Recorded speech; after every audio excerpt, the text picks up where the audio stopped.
May dinala nga pala rito, Supremo. Yan ang susunod natin gagawin. Shout out kay Boss Hener. Ayan.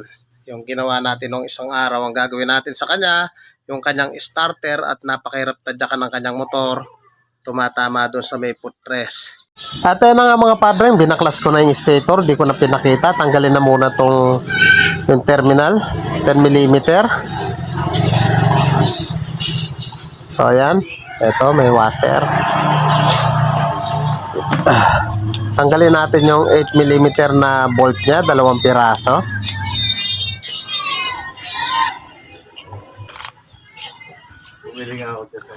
Sabi ni boss, wala pa daw 1 buwan, nagpakabit siya ng carbon brush. Bakit daw bumigay daw agad?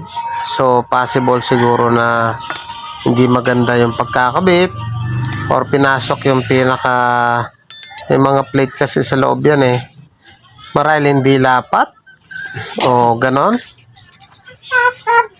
kaya siguro agad napudpod o bumigay. So yan, kinalawang na yung kanya mga tornilyo dito. Tanggalin na muna natin yung isa pa para mapaghiwalay na natin ang tuluyan yan.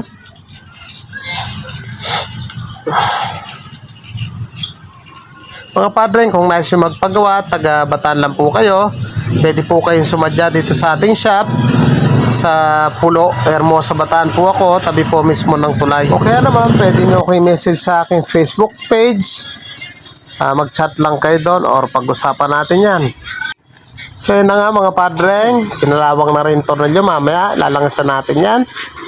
So yan, hugutin na muna natin dito, medyo maganit, siguradong kinalawang na yung pagitan na yan. Mamaya lalangisan din natin yan, tsaka liliyahin. So tuktukin lang natin dito para maghiwalay. Napakatagal na siguro nitong kanyang starter.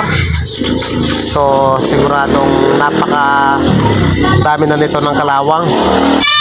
At talaga ba namang napakahirap tanggalin mga padreng? Siguradong napakarami ng karanasan nitong starter na ito. So ayan na nga, natanggalan natin. Ayan napakakalawang. So ito yung kanyang carbon brush. Napakadumi ng loob. Linilinisin din natin yan. Turog yung carbon brush. Diba? So ayan, iangat na natin yung kanyang plate. Hilain lang natin. So ayan, mga putol na. So mga durog na rin yung ito yung kanyang carbon. Tapos yung pinaka insulator sa gitna, yung plastic na kudrado, tanggal na rin. So ito, liyain na muna natin to para maganda yung contact ng ating carbon brush. Napansin ko nga pala dito, medyo lumalim na rin yung kanyang armature ba yung tawag dyan. So bahala na kayo mga padre, hindi ko alam yung tawag dyan. Medyo parang lumalim na siya. So gawin natin, liyain na muna natin. Pwede pa naman yan. So wala pa naman umangat. Kasi pag may umangat dyan, possible na sumabit na yung ating carbon brush. So lumalim lang siya pero hindi pa naman totally. Ang mahirap yung umangat So liyain lang natin ng ganito para lumitaw yung kanyang pinaka tanso. Si boss nga pala, dayo pa from Rivera, Hermosa, Bataan. So dinala niya pa rito para ipagawa lang.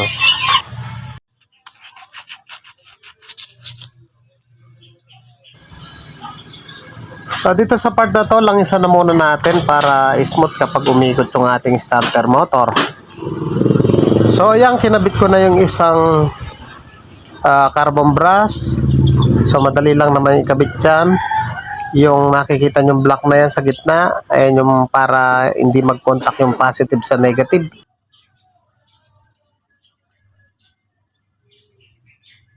So ayan, kinabit ko na yung isang carbon brush. Tinagyan ko lang ng sapin para hindi dumikit tong terminal natin dito sa body. Kasi once na dumikit yan, hindi gagana yan. Ayan, pinasok ko lang yung plastic. So ikabit na natin. Dapat nga yan may ring light ko. So ayan, kinabit ko yung spring. So ganito lang yung pagkabit ng spring. Ayan. Pipitin lang natin. Ayan na. Tapos pwede na natin ikabit yung kanyang carbon brass.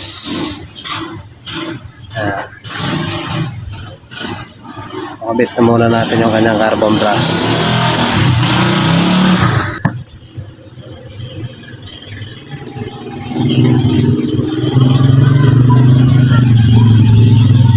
So ganyan lang yung carbon brass. Ayan, tinutulak siya ng spring.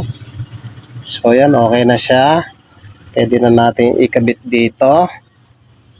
Kung papansin niyo, meron siyang pinakakanal. Ito, tumatama siya rito sa kulay black. So ibig sabihin, pag pinasok natin yan, dapat nakaganyan. So ipasok na muna natin tong kanyang carbon brass. Ito, papasok lang natin to dito sa loob.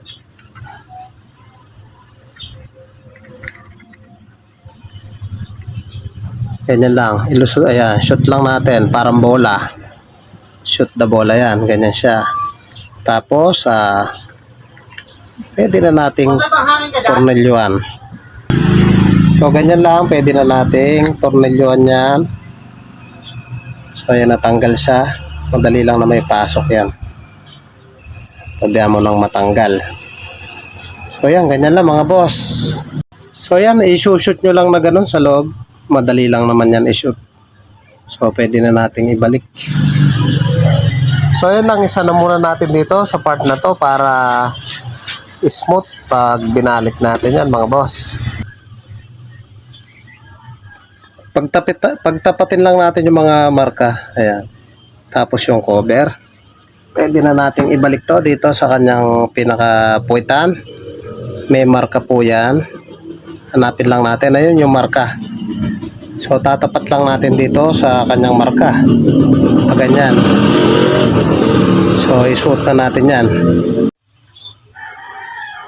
So, yung mga padre, yung spring, itulak natin.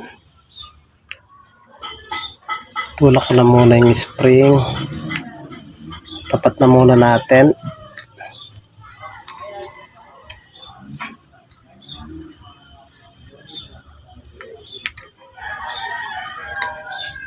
Ayan.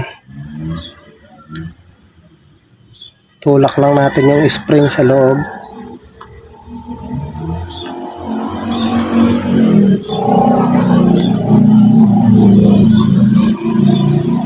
Tulak mo nga yung carbon brass.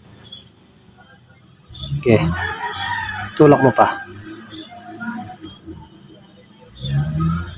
Sumagad. Okay. Alit dito naman sa kabila. Okay. Ayan. Pasok mo. So ayan, tinulak ko lang yung isang spring dahil mahirap pag dalawa alanganin. So ayan, nakatulak yung isang spring tapos sinundot lang namin yung isang carbon brass. So ayan, pumasok na siya. Ganun lang yung gawin nyo, napakahirap lang. Dapat dalawa talaga kayo. Yung isa sinusungkit yung spring, habang nakalabas yung carbon brass, itulak mo na lang. So ayan, pasok na siya.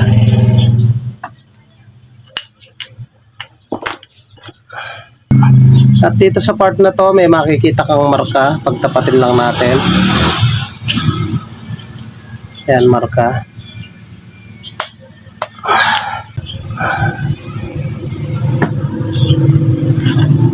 Dito may marka.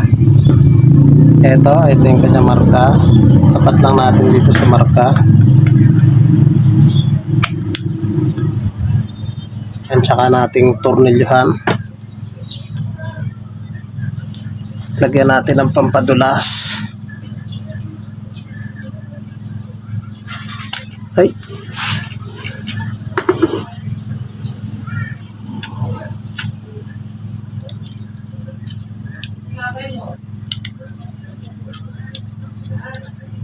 Kabila.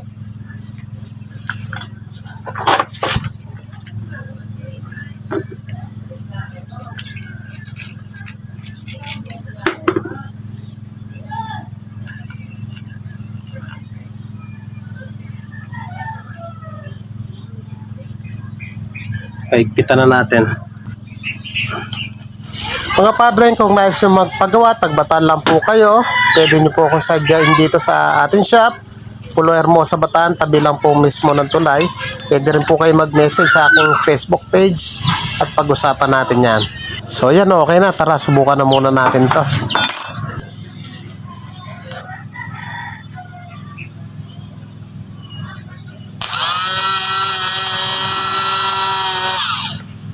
Okay, quality. So yung mga boss, nakabit na natin yung kanyang starter motor. Tinesting na rin natin doon sa baba. Start mo nga, Padre, kung good na. Ayun oh, shoutout kay Boss Henner. Oh, hindi na siya tatadyak ngayon. Patayin natin. Ayun oh, ang ganda. Quality. Quality ba, boss? Okay. Ayan o, shoutout na naman kay paring Kenya, Ken Pagapong. O ayan, nagawa na yung starter. At good na yan. Mga padre, kung nagustuhan nyo yung ganitong tutorial at bago ka pa lang sa akin channel, huwag nyo pong kalimutan na paki-like, paki-subscribe, pakit na rin po yung notification bell para updated po kayo sa mga videos na ilalabas ko. Oh, nais ko rin i-shout out yung HASB Toda, Hermosa Rivera. Hermosa Rivera, shout out kay Jonathan Biray. Shout out sa Padre. Thank you po sa inyo. God bless at mabuhay po kayo. Thank you.